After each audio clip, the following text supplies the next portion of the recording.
Baik teman-teman semua, Assalamualaikum warahmatullahi wabarakatuh. Waalaikumsalam warahmatullahi wabarakatuh. Alhamdulillah, terima kasih atas responnya. Siang ini sudah duhur di Jogja, nggak tahu yang di Sumatera nih. Kita bisa berjumpa kembali, kita bersyukur kehadirat Allah Subhanahu wa taala di perkuliahan mata kuliah Psikologi Agama. Untuk pekan ini tema perkuliahan kita adalah tentang kematangan beragama atau mature religion. Tentu Anda sudah mendiskusikan terminologi mature di mata kuliah yang lain ya. Mungkin di psikologi kepribadian ada mature personality. Nah, di mata kuliah psikologi agama yang fokus pada manusia beragama dan pengalaman beragamanya, maka yang menjadi fokus kajian adalah mature religion, kematangan beragama. Marilah teman-teman kita mulai perkuliahan kita pada siang hari ini dengan bersama-sama melafalkan basmalah. Bismillahirrahmanirrahim. Baik, sebelum kita perkuliahan dimulai, seperti yang sudah kita praktikkan, maka dan bahannya sudah dibagikan ya sejak awal tentang mature religion. Saya ingin bertanya ke kawan-kawan dulu, kira-kira ringan saja. Di sini yang nampak Muhammad tentang kematangan beragama. Kematangan beragama itu kira-kira apa ya kawan-kawan semua? Muhammad Rizky Saputro, saya ingin tanya ke Anda. Kira-kira apa kematangan beragama, Rizky? Kematangan beragama menurut saya itu proses perkembangan keagamaan seseorang untuk mencapai suatu titik puncak. Oke. Upaya seseorang untuk mencapai titik puncak keagamaannya ya, titik puncak. Titik puncak itu gimana penjelasannya, Rizky? Titik puncak itu kalau menurut saya mungkin masing-masing ya, maksudnya mungkin titik puncak saya terkait dengan perkembangan keagamaan saya mungkin ada di taraf angka 4. Jadi orang lain itu di angka 5. Dan itu ibaratnya itu kayak tergantung pribadinya masing-masing. Okay, so the highest religious life for somebody itu ya, tertentu ya, for somebody. Ya. Karena itu tingkat kematangan beragamanya Rizky yang diakui level 4 itu berbeda dengan yang lain ya. Oke. Kasih Rizky sharingnya. Yang lain? Arbi, kira-kira apa terminologi definisi kematangan beragama itu menurut dirimu, Bi? Yang perspektif individu, Pak. Ya, ini aja ini dulu. Menurut pendapat Arbi dulu aja. Kalau kematangan beragama ya mungkin udah sampai di titik di mana kita keberagaman itu yang ideal gimana dan kita udah sampai di mana di situ, Pak, gitu. Sampai di titik ideal tertentu ya? Iya. Seseorang. Ideal menurut kita. Ya, okay, seseorang ya, somebody. Dan tentu barometernya standarnya ada individu tertentu ya, individu itu ya. Sehingga tidak bisa mengatakan Arbi kau nggak matang beragamanya karena standar yang dipakai adalah standar Muhammad Rizky. Oke, makanya kematangan beragama kembali ke individunya, karena itu kita diskusikan nanti. Baik, kawan-kawan semua, ada yang lain ingin berbagi informasi apa itu mature religion? Selain Rizky sama Arbi. Aisyah, apakah Anda ingin bicara? Aisyah Iza? Tak? Oke. Baik.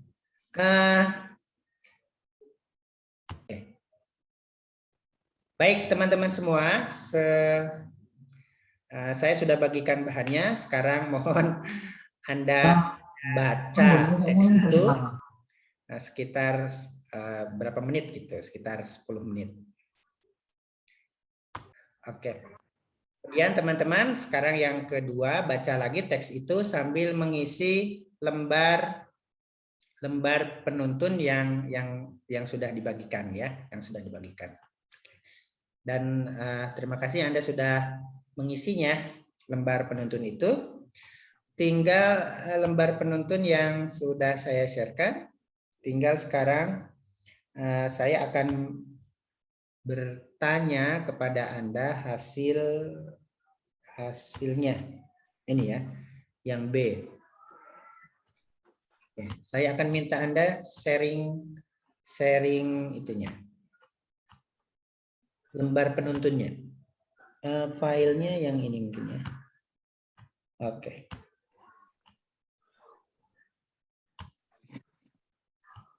Kelihatan ya, teman-teman? Arbi, kelihatan? Sudah kelihatan, Mbak. Zuhri, baik. Ada sekian pertanyaan, kalau tidak salah 6, yang lembar penuntun untuk reading guide ini yang saya bagikan ke teman-teman. Terima kasih teman-teman sudah mengisinya. Nah, untuk nomor pertama, siapa yang mau berbagi hasilnya? 3 kesulitan merumuskan kriteria kematangan beragama. 1, dari teks itu. Siapa? Arbi, Rizky, Zuhri, atau yang lain? Silakan. Ya, Zuhri. Silakan, Zuh. Suaranya masih mute, Mas Zuhri. Baik. Ya, siap. Udah. Suara saya sudah Sudah. suara saya sudah terdengar, Pak. Sudah. Ya, yang nomor baik, Pak.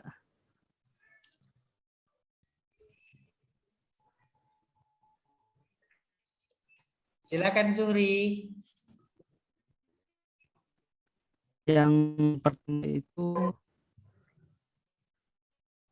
tes.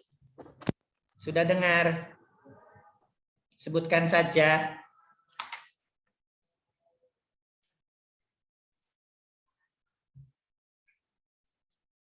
Ini di ruang apa lagi, Rauf ini? Ruang angkasa. Ayo Zuri. Oke, Zuri ada persoalan. Iya. Suara saya terdengar, Pak. Sudah terdengar. Bentar, Pak. Jaringan saya agak. Oke, sebutkan aja nanti saya ketik. Ya. Kamu di luar. Pertama itu kalau proses dari perkembangan keagamaan sendiri itu tidak pernah selesai gitu, Pak. Jadi Tidak pernah kayak selesai, berkembang ya? terus gitu. Berkembang terus. Terus yang kedua, Zuri?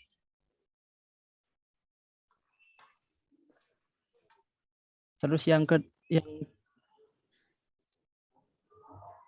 kedua itu maturitas beragama itu pertumbuhannya tuh nggak sejalan sama kedewasaan fisik, Pak. Tidak sejalan dengan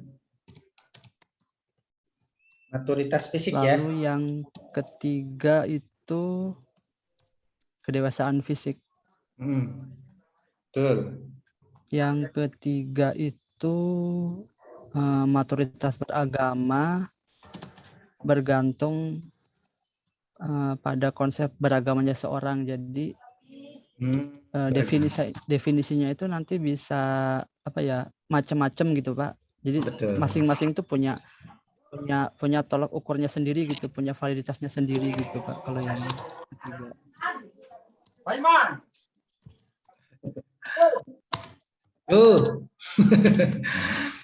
Oke, makasih. Kasih Juri. Ya, ada tambahan dari yang lain?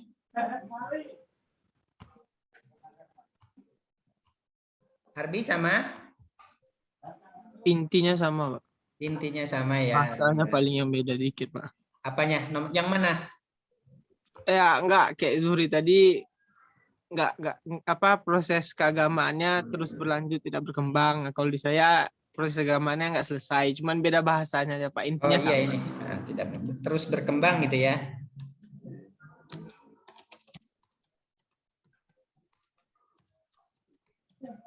Ada tambahan lain dari Rauf atau dari yang lain? Sama, Pak. Sama ya. Oke, sip. Kalau kelas tadi Rauf, Rizky, Arbi, perempuan semua. Kalau kelas ini laki-laki semua. Imbang. Yang ini, yang on cam. Oke. Nah, ini ada Megantara ya. Oke, terima kasih. Yang nomor 2, silakan. 2 pengertian kematangan beragama di Wittex Alport itu Clark, yaitu perspektif individu sama perspektif ideal. Perspektif individu macam mana? Rauf, silakan.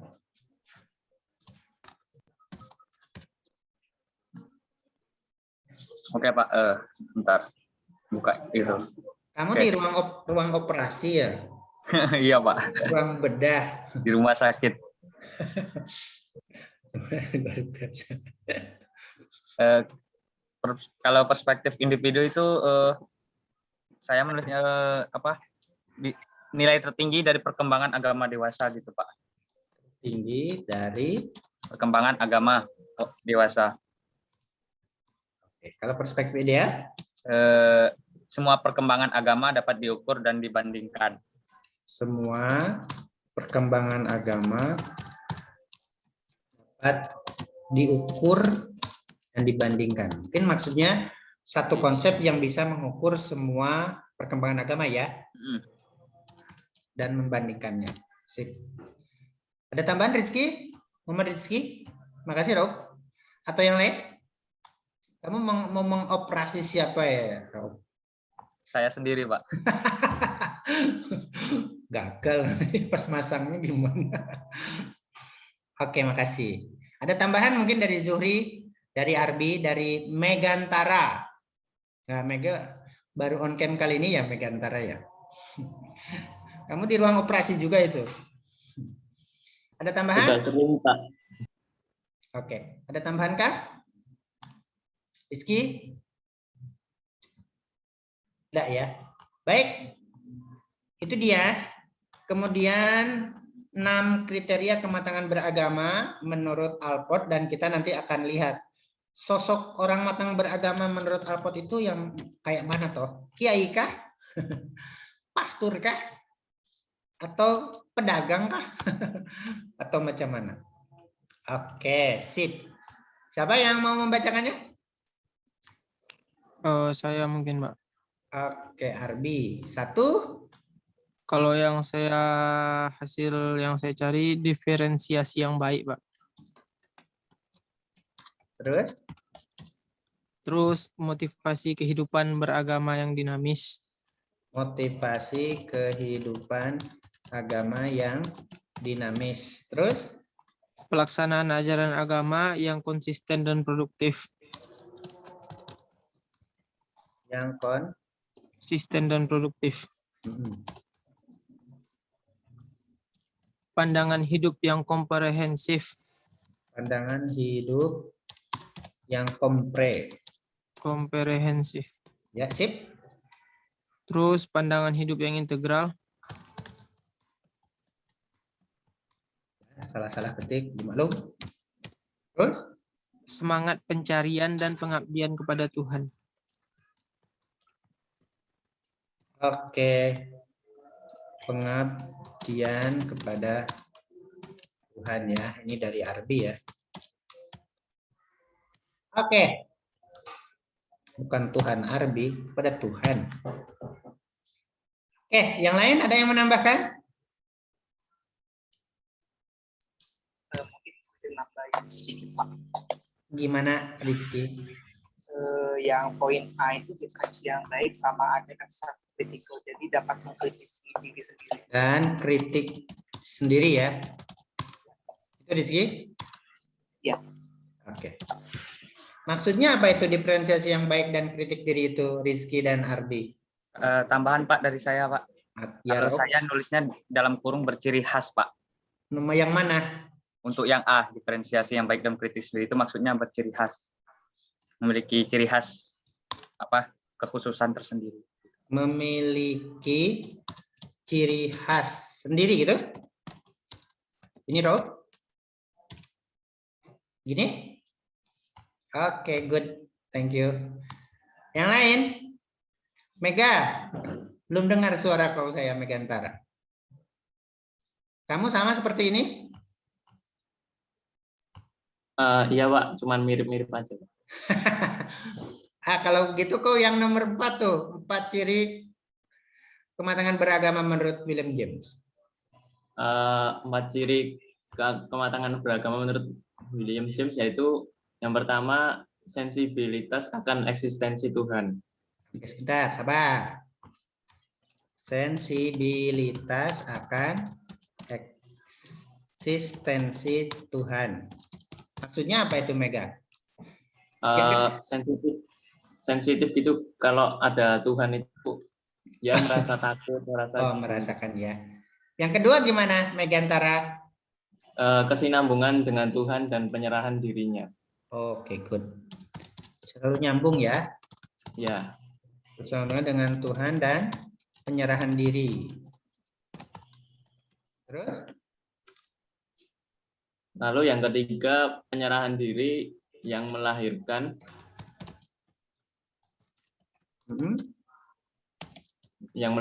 rasa bahagia dan kebebasan yang membahagiakan. Bahagia dan kebebasan yang membahagiakan. Terus? Yang keempat, mengalami perubahan dari emosi menjadi cinta. Emosi perubahan negatif. Beragama yang emosi hanya rasa ya. Apa sih? Ya. Perubahan dari emosi menjadi cinta. Ya, Pak. Oke. Oke. Nah, sosoknya kayak apa kira-kira yang itu ya? Nanti kita diskusikan. Oke. Oke, terus kriteria 6 kematangan beragama menurut Women. Siapa? Selain Rauf, selain Zuhri, selain Arbi, selain Rizky, yang belum. Selain Megantara. Mana perempuannya? Masa saya hanya dihadapi oleh laki-laki 4, 5? Takutlah saya. Mana? Nur Sahdina mana? Pak izin menjawab. Desi, bukan Ratnasari. Oke, Des. Thank you, Des. Yang pertama itu tujuan layak ditinjau dari segi kemanusiaan. Layak ditinjau dari segi kemanusiaan. Jadi segi selalu orientasinya kemanusiaan ya, Des? Iya. Jadi keberagamannya melahirkan itu. Kemudian? Terus yang kedua itu loyalitas yang sempurna. Penjelasannya gimana loyalitas itu? Di teks itu? Tulis dulu aja. C. Yang ketiga itu efisien dalam mencapai tujuan. Efisien dalam mencapai tujuan. Terus yang keempat sensitif dalam memandang nilai. Terus? Yang kelima itu loyalitas yang terus tumbuh. Terus? Yang terakhir, loyalitas yang secara sosial efektif. Loyalitas yang efektif sosial ya, yang secara sosial efektif. Oke, nanti sosoknya kayak apa ya? Ada yang lain menambahkan? Terima kasih Desi. Mana temannya Desi? Mana temannya Desi? Ada Sahdina, ada Ashila ini. Ashila, Aisyah. Gambarnya laki itu. Aisyah. Yang lain? Aisyah, romantisnya cintamu dengan Nabi. Gitu ya, itu lagu anak saya itu Rauf, Mega, Rizky dan Arbi. Zuri, kamu di luar angkasa terus. Nggak turun-turun ke bumi. Baik, kawan-kawan. Mana yang lain? Alhamdulillah satu perempuan nongol.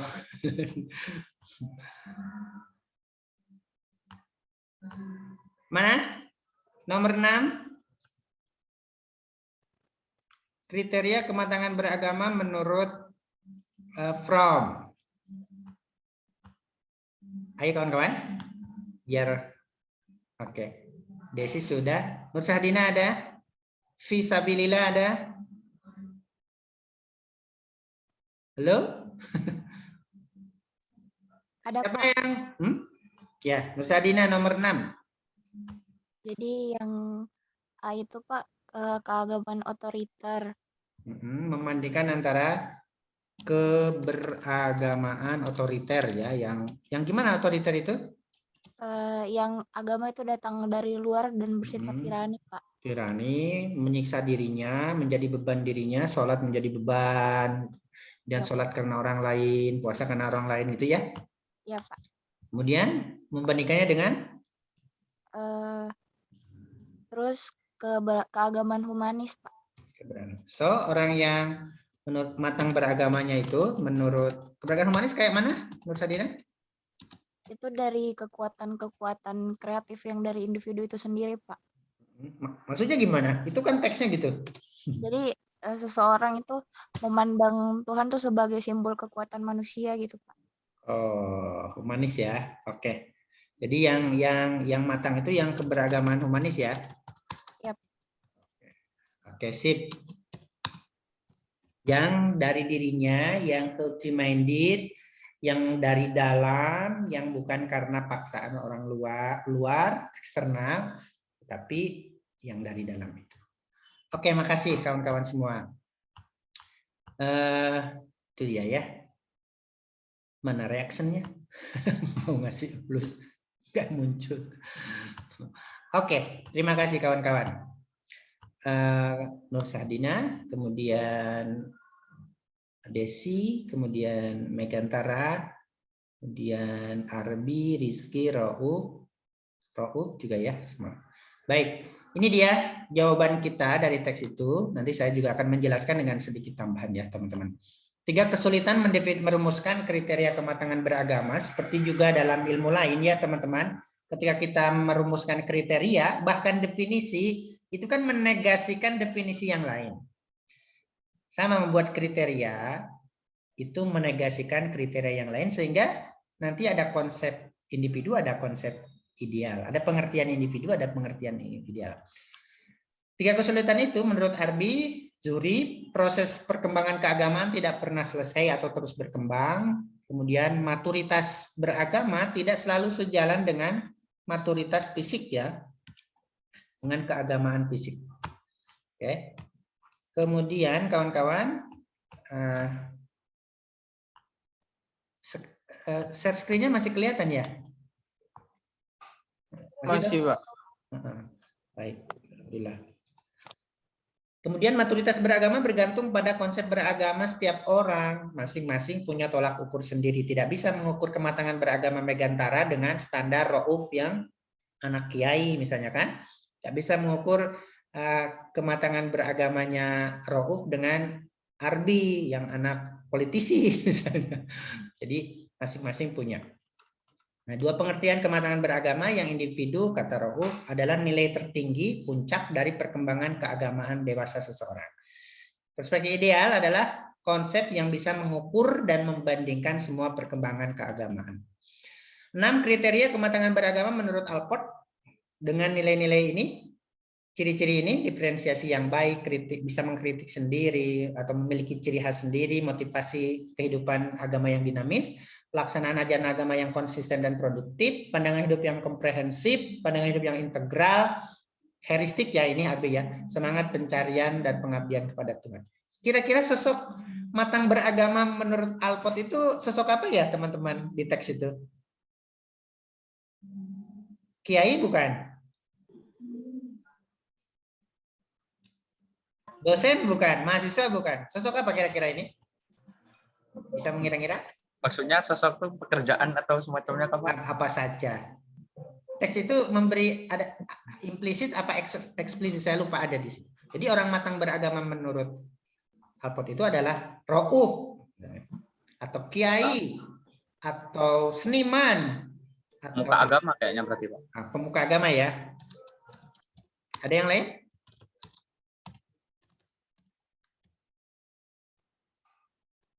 Jesse, orang matang beragama menurut ciri-ciri ini apa? Mega, Arbi, Zuhri, Nusadina, dan yang lain? Di teks itu apa teman-teman? Sama mungkin Pak sama Raub, kayaknya pemuka agama juga. Pemuka agama ya, berarti cendekiawan ya. Cendekiawan agama mungkin gitu ya Arbi ya. Ya jangan ikut-ikutan lah.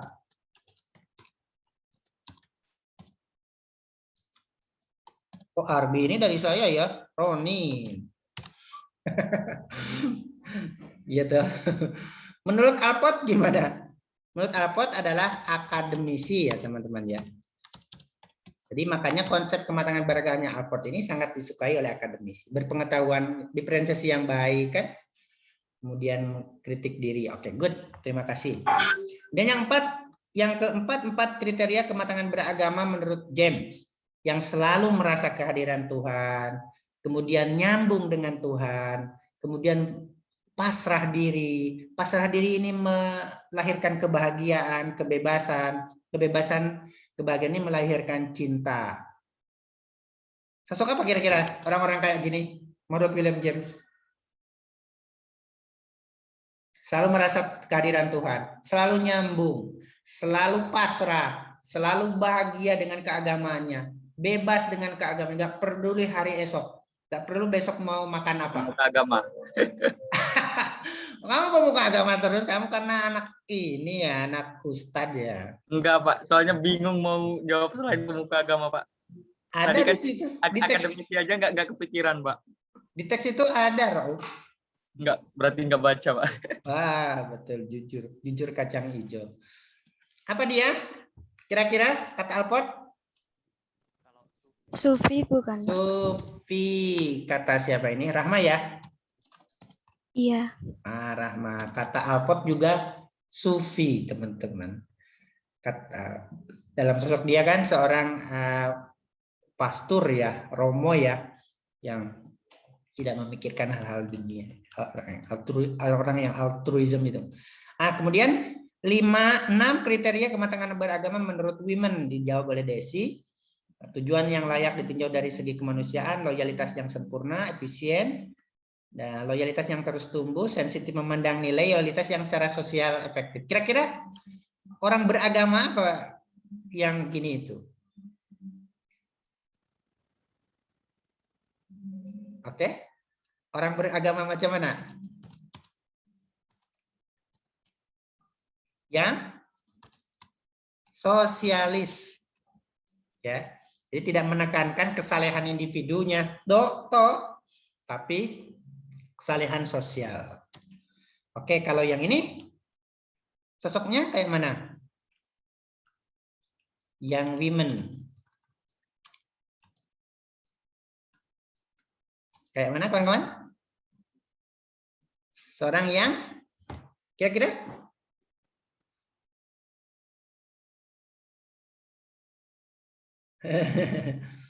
Boleh nebak. Nanti yang betul dapat hadiah pulsa dari Rauf tuh. Kalau habis membedah orang itu dapat hadiah, bayarannya banyak ya, Rauf ya, habis operasi. Apa Zuri? Seorang humanis. Seorang beragama dengan sifat atau karakter humanis ini. Tadi orang beragama dengan karakter sosial, kepedulian sosial ya. Kira-kira keberagamaan Anda, saya di mana ya teman-teman? Apakah pertanyaannya sudah matang belum ya? Kalau jawabannya sudah ya matang lah, sudah proses. Kira-kira Anda di mana? Nur Sahdina, Megantara, Arbi, Rauf, Desi, Rahma, Rizky, Elisa, Zuhri, Adam Syihab. Anda masuk kriteria mana? Kemungkinan. Mungkin dekat ke Alpot ya, karena kehidupan kita, kehidupan akademis ya. yang masih yang mengedepankan atau menyeimbangkan antara rasio dengan emosi ya dan spiritual. Oke, itu dia. Baik, itu teman-teman jawabannya yang dari berdasarkan teks itu. Mungkin ada yang mau disampaikan teman-teman sebelum saya sedikit memberi penjelasan. Tidak ada? Ada yang ingin berbagi pengalaman? Adakah? Kalau tidak ada mungkin nanti ada pertanyaan setelah penjelasan materi ya, teman-teman semua. Perkenankan saya sedikit memberi penjelasan dan ada sedikit banyak tambahan ya selain di lembar penuntun itu. Oke, sudah kelihatan teman-teman? Sudah, Pak. Sudah, oke, terima kasih. Ya, ini dia teman-teman di teks itu berjudul dengan ada judul teori, salah satu teori tentang mature religion ya teman-teman, tentang kematangan beragama. Seperti yang saya juga pernah bilang ke teman-teman semua bahwa mata kuliah psikologi agama ini bisa kita manfaatkan ganda. Satu, sebagai teori, bekal teori kita untuk menganalisis keberagamaan dalam penelitian ya. Seseorang juga untuk melihat diri kita sendiri ya, seperti kematangan beragama ini untuk melihat keberagamaan kita dari perspektif psikologi ya, kebenaran psikologis. Oke, nah ada beberapa kesulitan seperti yang sudah Anda inikan tentang kriteria kematangan beragama. Karena memang sekali lagi sewaktu membuat kriteria kita akan menegasikan kriteria yang lain. Kalau yang dipakai kriteria Rauf akan menegasikan kriteria Ardi, kriteria Rizky, kriteria Zuhri, kriteria Megantara, Desi. Tapi sebagai ilmu tentu tetap harus membuat kriteria itu menurut perspektif ilmu itu ya. Oke? Contoh ya, cowok ganteng tuh yang kayak mana toh? Kata Nur Sadina yang rambutnya gondrong kayak Rauf. Lah, terus yang tidak gondrong kayak Rizky, kayak Megantara nggak ganteng apa biaya? Sama juga ya, menurut kalian perempuan cantik itu kayak mana? Ada yang laki-laki itu pokoknya perempuan tinggi itu udah cantik gitu. Pokoknya asal tinggi gitu. Ada. Itu saya itu. Oke, sip. Nah, yang pertama ini dia. Proses perkembangan keagamaan tadi ya tidak pernah selesai. Selalu berkembang. Makanya kesulitan untuk para psikolog untuk membuat kriteria itu. Ada yang naik terus kan? Merasa di puncak. Terus ada yang Anda merasa turun gitu. Nah, itu. Karena perkembangan tidak pernah selesai sesuai dengan usia kan, perkembangan usia. Karena itu menggunakan satu konsep saja kan arbiter tadi hubungannya dengan ini. Kalau hanya pakai kriterianya Alport, terus piye yang kiai-kiai itu, yang tidak bergelar PhD, yang tidak bergelar profesor, pakai kriteria yang lain. Karena itu masing-masing ada kriterianya kata teman-teman tadi. Nah, kematangan beragama tidak sejalan dengan kematangan fisik kan teman-teman.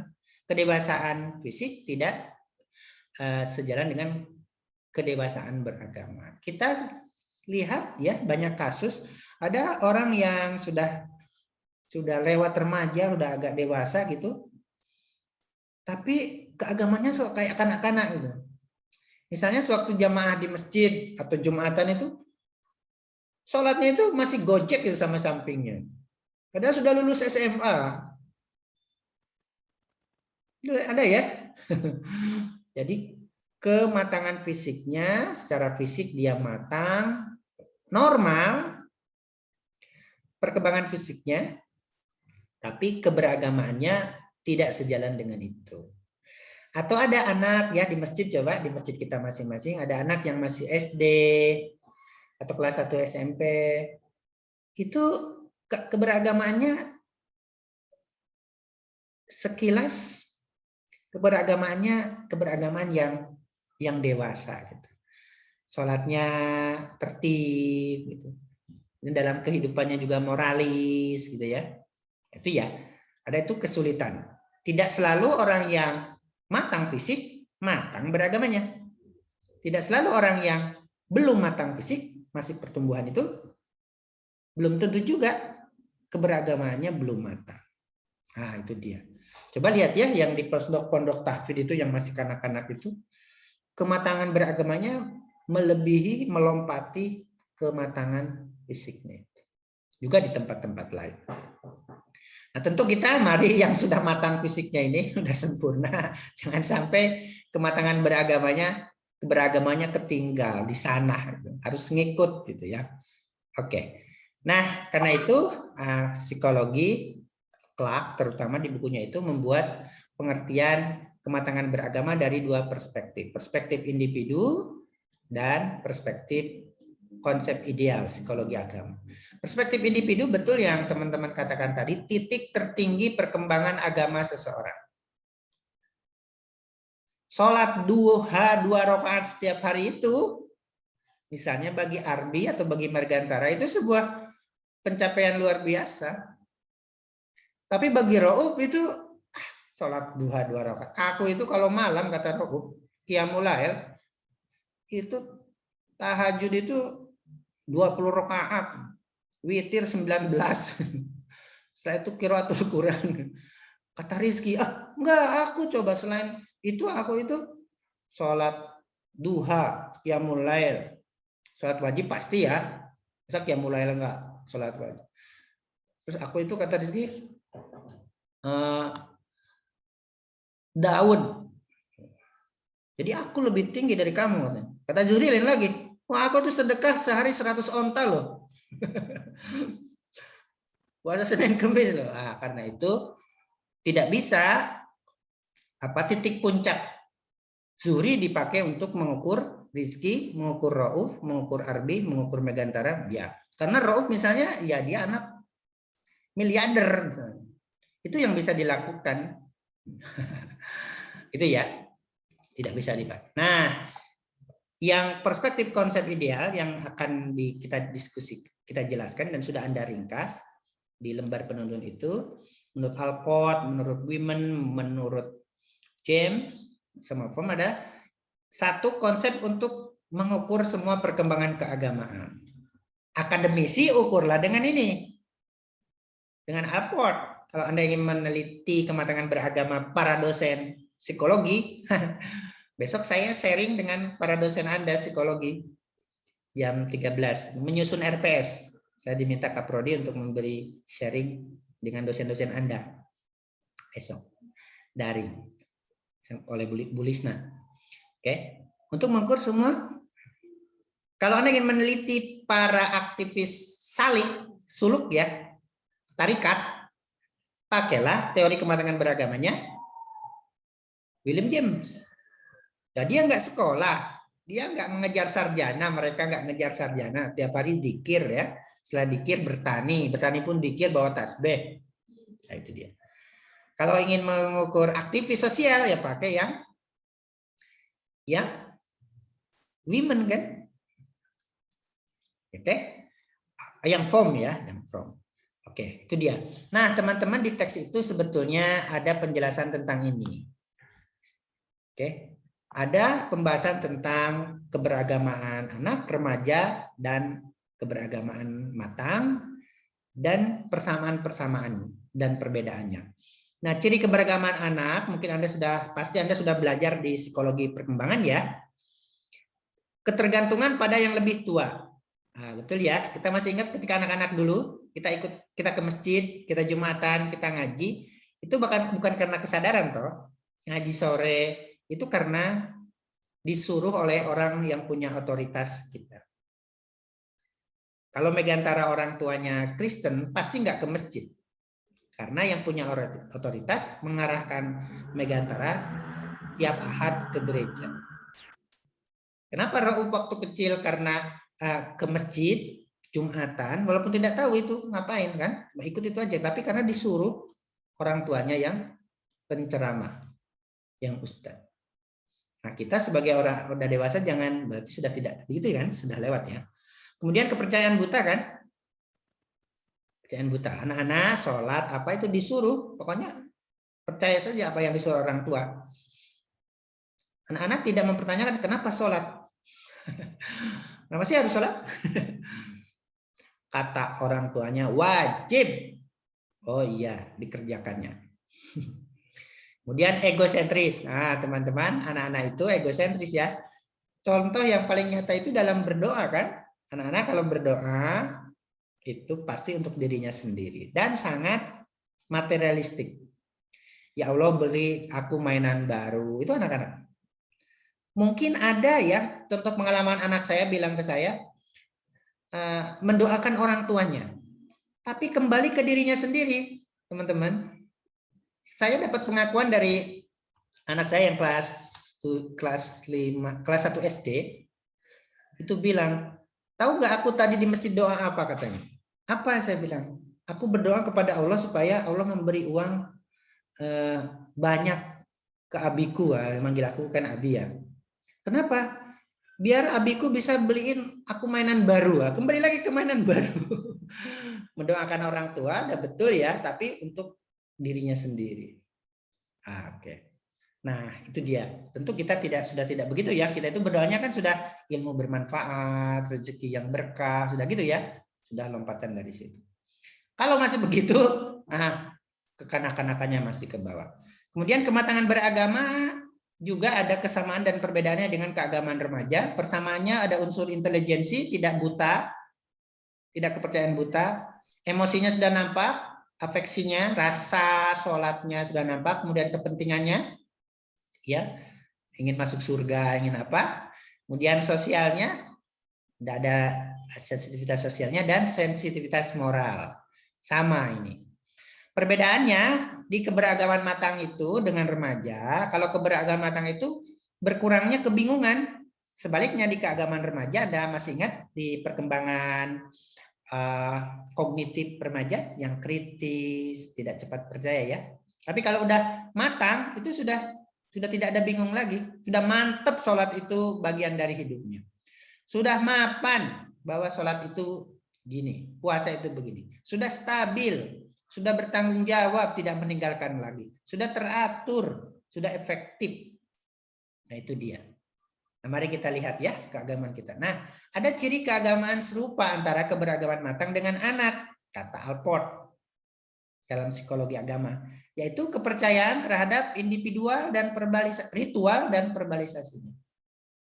Kepercayaan buta terhadap ritual. Jadi seharusnya kita sekarang dalam ritual itu sudah pokoknya percaya aja gitu bahwa sholat itu wajib, nggak dipertanyakan lagi.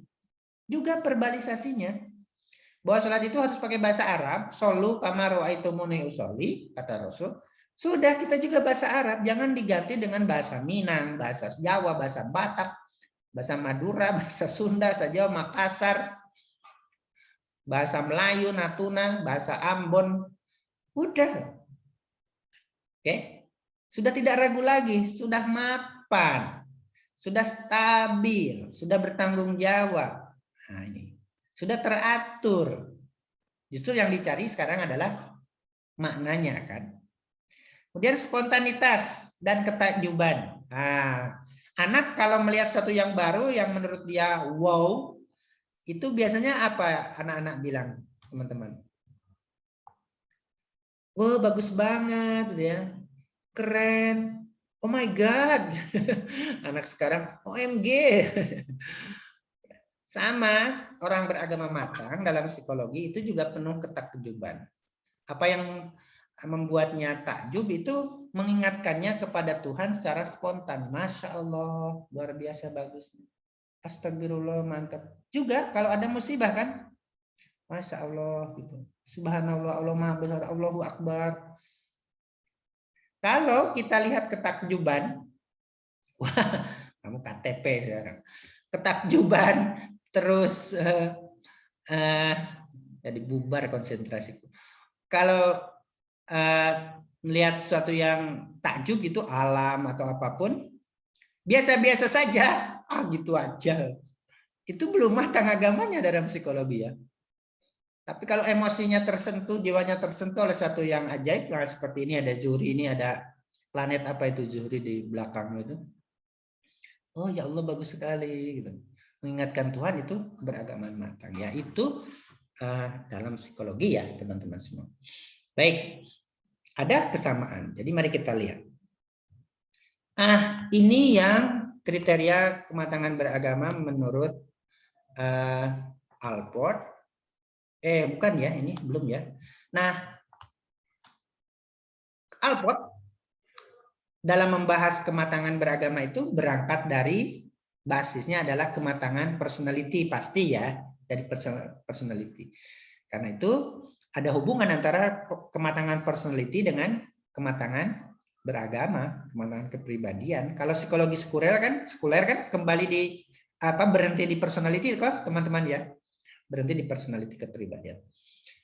Ya, orang yang beragama matang itu yang personalnya kepribadiannya matang, yaitu kemampuan untuk memperluas kepribadian.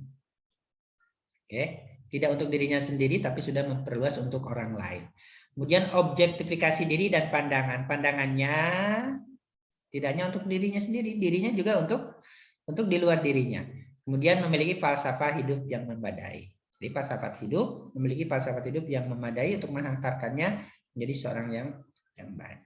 Karena itu ini dia kriteria kematangan beragama Alport.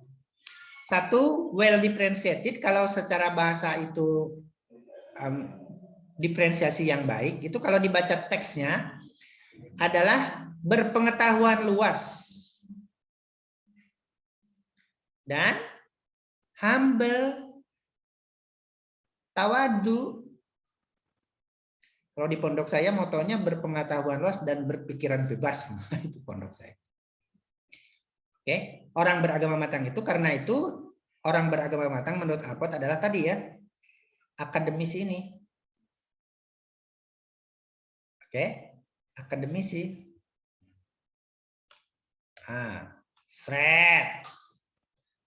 Berpengetahuan luas tetapi self-critical, tetapi tawadu.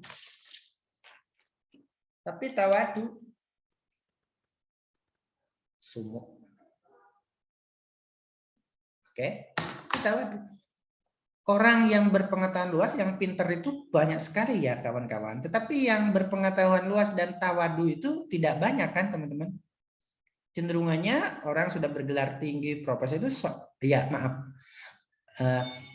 sombong gitu. Gak mau self-critical, dikritik orang gak mau self-critical apalagi. Nah orang beragama matang itu mampu menjadikan pribadinya walaupun berpengetahuan luas, tapi humble, tapi rendah hati. Oke. Yang kedua, motivational force. Dia orang yang menjadikan agamanya sebagai kekuatan motivasi, orientasi. Orientasi hidupnya itu beragama. Kemudian moral konsistensi, yaitu orang yang hidupnya konsisten berdasarkan nilai-nilai kebaikan, nilai moral. Rob ini sekarang guru TK.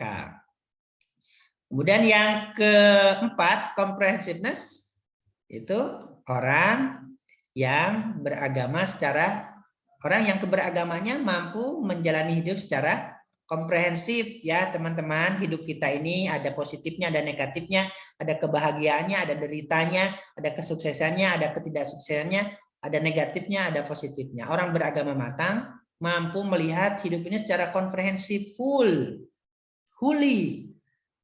Tidak hanya fokus ke negatifnya saja, tapi justru semua dipandang sebagai satu kesatuan hidup, keutuhan, dan mungkin malah harus fokus pada sesuatu yang positif. Syukur lah ya ini, konsep syukur ya. Kemudian integral, yaitu orang yang beragama hidup secara integral dengan nilai-nilai agama. Berpolitik, ada nilai-nilai agamanya, moralnya toh, berdosen, bermahasiswa, berapapun, berdagang. Kemudian heuristik, orang yang selalu dalam proses pencarian untuk mendapatkan pengalaman keagamaan kebenaran. Oleh karena itu orang beragama secara heuristik ini pasti tidak eksklusif, pasti tidak ekstrim, pasti tidak intoleran, pasti toleran karena proses pencarian kan. Kalaupun ditanya orang, ya maaf saya masih sedikit ilmunya. Bukan, oh itu saya ahlinya, saya bukan begitu. Heuristik kan. Karena itu dia akademisi dia. Oke. Nah, itu menurut Alport. Kemudian yang menurut ini, karena itu kategorinya adalah seorang sufi, ya. Menurut James, orang beragama matang itu sensibilitas akan eksistensi Tuhan. Selalu merasakan kehadiran Tuhan dimanapun, di Zoom, di mana. Setelah itu merasa nyambung dengan Tuhan, selalu nyambung dan pasrah gitu, pasrah diri. Wah, tinggi sekali nih kriterianya ya. Merasa Tuhan terus, nyambung terus dengan Tuhan. Yang ketiga pasrah. Setelah pasrah, bahagia, bebas, tidak mau diperdaya oleh orang lain, hilang ego. Wah, sudah hilang kediriannya ini. Sudah mampu memperluas kepribadian ya. Kemudian perubahan ego, emosi menjadi cinta dan harmoni. Kasih ya untuk saudara-saudara kita yang Kristen. Di tindak tanduknya, perilakunya, cinta dan harmoni. Tidak ada kebencian ini, sufi ini. Kriteria orang matang beragama menurut James ini tidak ada kebencian ya. Cinta, harmoni. Wah. Pasti orang kayak gini betul bahagia hidup ya teman-teman. Nggak ada kebencian ke siapapun, ke orang lain, ke dirinya sendiri, ke siapa. Luar biasa ini. Menurut yang ini from women ya ini orang beragama matang itu ya orang beragama yang sosialis. Sosialis bukan sosis, sosialis. Ini. Yang beragama matang adalah orang yang sosialis ini. Yang kayak mana? Tujuan yang layak ditinjau dari segi kemanusiaan. Orientasinya kemanusiaan. Kalau tidak berguna untuk kemanusiaan, ya nggak usah. Buang sampah itu nggak ada orientasi kemanusiaannya. Buang puntung rokok. Nah, ini yang perokok-perokok nih, ahli hisab. Kalau masih Anda merokok di tempat umum, kata ini, kata women, Anda belum matang beragamanya. Loyalitas yang sempurna secara sosial, selalu berorientasi sosial, efisien dalam mencapai tujuan, segi waktu ya, sensitif dalam memandang nilai, selalu berorientasi nilai-nilai sosial, loyalitas yang terus tumbuh secara sosial dan loyalitas yang secara sosial efektif. Nah, pasti ini orang-orang yang suka baksos nih senengin, yang ahli baksos. Oke, nah ini dia. Nah. Terakhir, nanti ada dari Clark juga teman-teman. Orang yang beragama matang itu orang yang humanis ini. Orang yang beragama bersumber dari kekuatan dirinya sendiri, tidak dipaksa orang. Yang berorientasi dari dirinya sendiri. Oke, oleh karena itu orang beragama humanis inilah yang matang menurut Fromm ya, menurut Erich Fromm.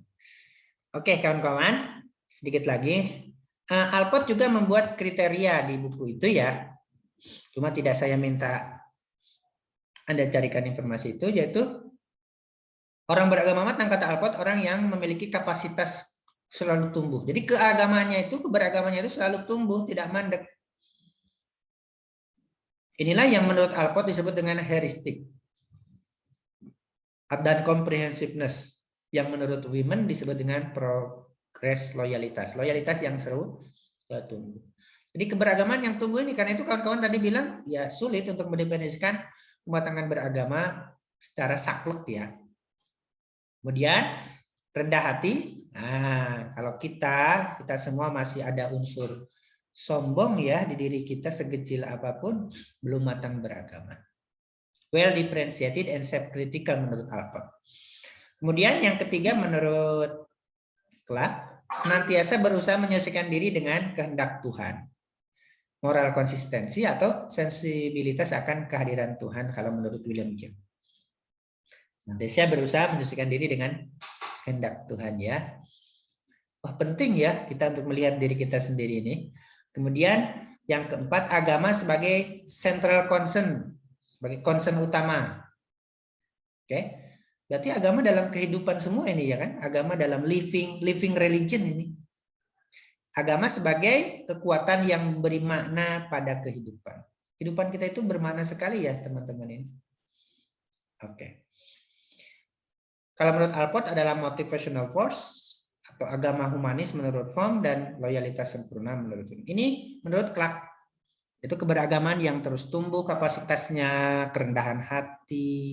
Penting ya ini kerendahan hati ya, karena itu kunci pertumbuhan spiritual kita ya teman-teman.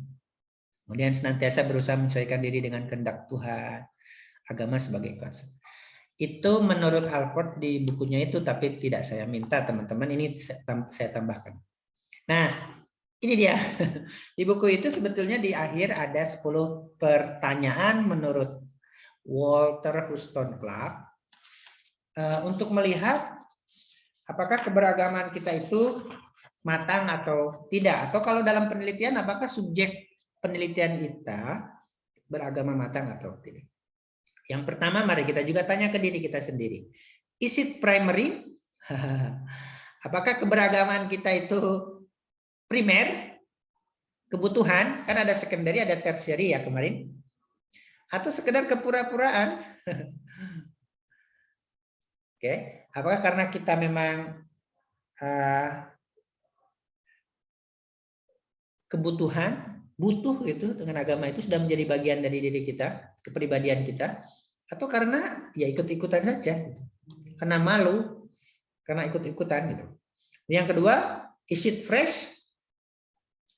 Apakah keagamaan kita seperti keagamaan anak yang penuh dengan keingintahuan dan ketakjuban? Kalau ada fenomena tertentu langsung fenomena alam, gejala sosial yang menakjubkan, yang mengagetkan, dia teringat dengan Tuhan. Itu ya. Kemudian, is it self-critical? Teman-teman, apakah keberagaman kita itu membuat kita rendah hati? Kalau iya, itu keberagaman matang. Kalau membuat kita sombong, kata Arbi, oh saya sudah hafal, saya sudah 24 tahun, berapa tahun usiamu? Saya sudah 15 tahun loh. Masih 19, Pak. Oh, masih muda. Ya, saya sudah 15 tahun Qiyamul Lail loh, tidak putus-putus. Dan Anda posting di medsos, hari ini adalah ke-15 tahun aku Qiyamul Lail. Wah, itu malah bukan self-critical ya keberagaman. Walaupun nggak mungkin ya orang kalau memang melaksanakan Qiyamul Lail 15 tahun nggak mungkin ya seperti itu tuh nggak mungkin. Pasti tidak 15 tahun itu baru 15 hari. Kalau sudah 15 tahun sudah membentuk kepribadian kan teman-teman ya. Nggak mungkin dibuatnya untuk sombong. Oke, is it free from magic teman-teman? Apakah keberagaman kita itu karena ketundukan kepada Tuhan atau karena magic? Karena kebutuhan tertentu untuk memperkuat status sosial kita, untuk mendapatkan kekuasaan. Oke. Kemudian yang kelima, is it meaningfully dynamic? Apakah keberagaman kita itu memberi makna kehidupan bagi kita? Meaningful? Atau malah beban? Kalau meaningful dynamic menjadi kekuatan, makna, motivasi, keberagaman. Kemudian is it integrating? Apakah keberagaman kita menyatu dengan kehidupan kita secara keseluruhan? Itu keberagaman matang. Padahal sana sini ada sekularisasi ya untuk secara sosial ya, tapi secara personal, secara psikologis harus integrating kan. Tetap tidak boleh kita mengalami syirik gitu, pemisahan gitu. Harus terintegrating antara persoalan kehidupan kita dengan secara umum dengan keagamaan. Itu socially effective. Apakah keberagaman kita melahirkan kepedulian sosial secara efektif? Oke, jika iya berarti matang, jika tidak belum matang. Does it demonstrate humility? Humility itu apa, Pak? Mas? Kehambelan ya. kerendahan hati ya. Oke, sama dengan yang tadi. Is it growing? Apakah terus tumbuh? Tumbuh gitu walau pelan-pelan, tapi terus tumbuh, tidak slide back. Nah, itu dia terus konversi.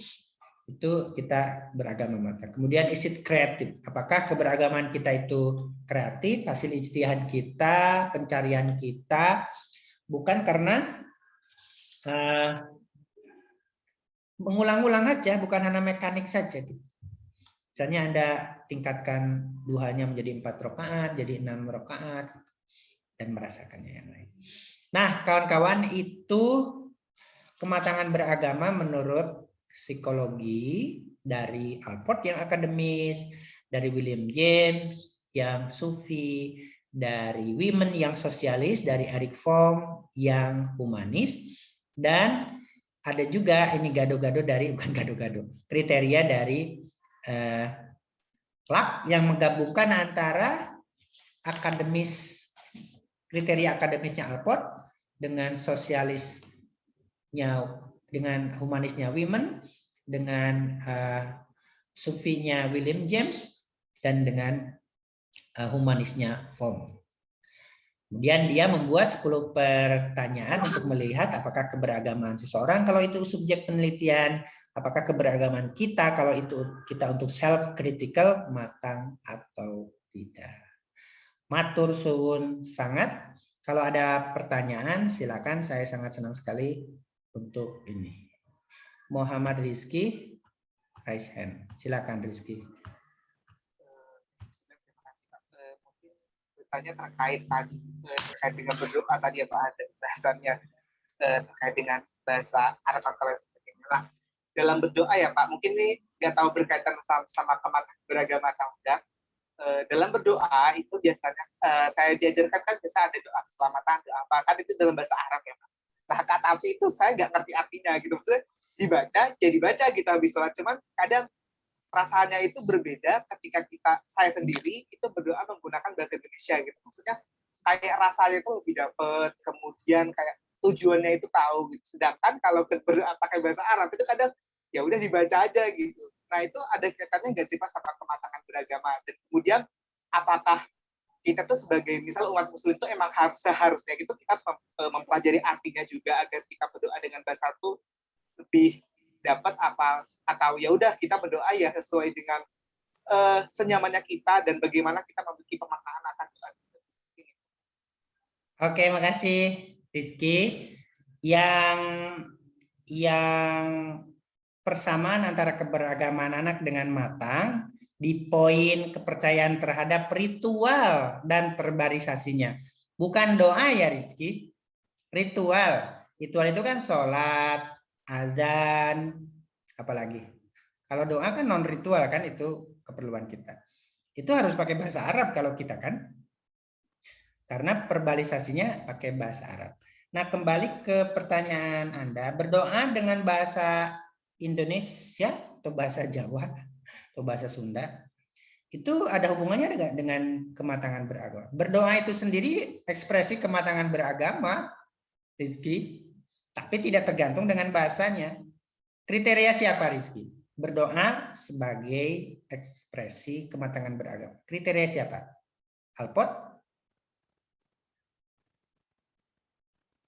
Masih mati suaramu. Teman-teman, berdoa itu salah satu ekspresi orang beragama matang. Menurut kriteria siapa? Rizky dan teman-teman.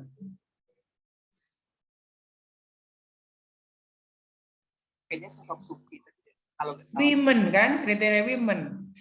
Nyambung. Berkesinambungan dengan Tuhan toh. Dan merasa yang pertama sensibilitas akan eksistensi Tuhan. Jadi kita berdoa itu kan sebagai merasa Tuhan itu ada dekat kita. Dan kita nyambungkan diri dengan Tuhan. Kemudian kita kan pasrah. Rizky kan kita pasrah atau setelah doa. Kita kan berdoa, berusaha, berdoa. Udah pasrah kan? Kalau setelah pasrah itu pasti memunculkan ego kita hilang, bahagia, udah diserahkan ke sana. Berdoa sendiri Rizky itu sudah contoh kematangan beragama. Nggak berdoa kan sombong dalam hadis kan? Berdoa kan kesombongan. Kesombongan bukan nilai kematangan beragama. Kemudian yang kedua, mempelajari doa itu ya seharusnya begitu Rizky ya. Teman-teman semua, bacaan sholat kita itu, walaupun memang verbalisasinya bahasa Arab, teman-teman usahakan paham. Ya, ada yang baca iftitah itu Allahumma ba'id baini wa bainal khotoya kama yunak ba'da bainal masyriqi wal maghrib, itu harus hafal itu. Kalau nggak hafal nggak menikmati itu. Allahu akbar kabiro walhamdulillahi katsiro, paham nggak kalian? Harus paham ya. Kemudian ruku sujud, Al-Fatihah itu harus hafal, harus paham maknanya teman-teman. Bismillahirrahmanirrahim. Itu yang akan membuat Anda khusyuk karena memaknainya. Kalau enggak mekanik kayak anak saya itu. Mau baca Fatihah enggak? Baca kata anak saya. Kok sholatnya banter? Ya iya, wong saya Al-Fatihahnya udah lancar kata anak saya. Lah piye? Coba Bismillahirrahmanirrahim. Alhamdulillahirrahmanirrahim. Amin. Anak saya patas kalau sholat karena saya sudah lancar katanya Fatihah. Waduh. Ya enggak ada rasa itu. Makanya harus paham ya. Jika sujud ruku ya subhana. Anda Rizky baca apa kalau sujud? Subhana rabbiyal azim wa bihamdihi, subhana rabbiyal a'la wa bihamdi kan? Ada yang baca subhanallah wa bihamdika allahumma gfirli. Ada kan? Rabbighfirli warhamni wajburni warfa'ni warzuqni. Harus apa itu? Kalau enggak hafal enggak khusyuk itu. At-tahiyatu lillah wa sholawatu wa thayyibah. Assalamu alayka ayuhan nabi wa rahmatullahi wa barakatuh. Assalamu alayna wa ala ibadillah. Ada lagi Allahu akbar kabiro, bagaimana? At-tahiyatu, yang lain gimana Rizky? At-tahiyatu wassalawatu. At-tahiyatu lillah kalau saya kan wassalawatu wat thayyibah. At-tahiyatu wassalawatu wat thayyibah gitu ya. Gimana Zuri? Lali gitu. At-tahiyatu. Oke. Halo? Oke.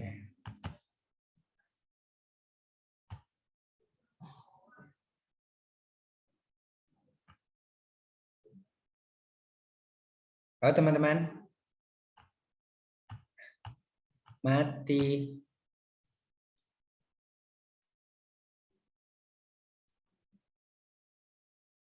Oke. Baiklah.